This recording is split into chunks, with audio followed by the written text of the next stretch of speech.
అంటే అపవాది వచ్చి ఏమంటున్నా అంటే, ఇదిగో ఈ రాజ్యాలన్నీ కూడా నాకు ఇవ్వబడి ఉన్నాయి, ఇగో ఫోన్లన్నా, ఈ యొక్క రోబోట్లన్నా, ఇల్లులైనా, ఆస్తులైనా, అన్ని లోకంలో ఉన్న ప్రతి ఒక్కటి నాకు నా వశంలో ఉన్నాయి, కాబట్టి నీకేమన్నా కావాలంటే నేను ఇస్తాను, నువ్వు నాకు మొక్కు అంటుండు.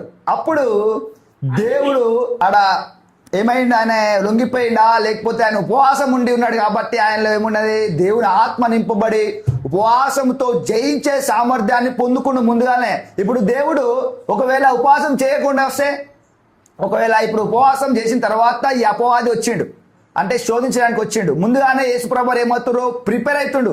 ఎగ్జామ్స్ ఉన్నప్పుడు ప్రిపేర్ అవుతారా కారా?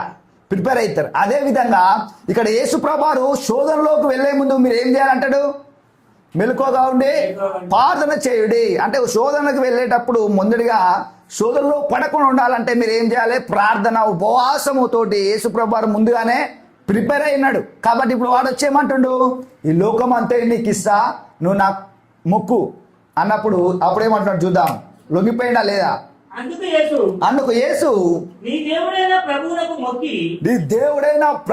మొక్కి, వాక్యం చూడు, ఆయనను మాత్రమే సేవించబలేను. ఎంత? లూకాసు వార్త, లూక్ చాప్టర్ 4:8 చదవాలి, చూడాలి, ఇంగ్లీష్లో కూడా చూడాలి మీరు. ఏమంటున్నాడు ఇక్కడ, నీ దేవుడైన, మళ్ళీ నీ దేవుడైన ప్రభువునకు మొక్కి ఆయనను మాత్రమే సేవింపవలెను అని రాయబడి ఉన్నదని వారికి ప్రత్యుత్తరం ఇచ్చాడు.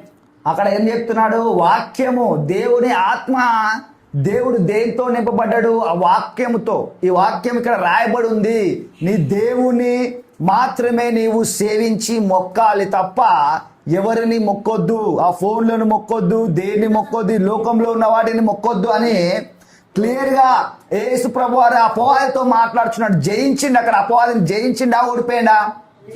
జయించుండు. దేంతో? వాక్యముతో. వాక్యంలో ఏ విధంగా రాయబడి ఉందంట, నీ దేవుడైన యెహోవాను, అది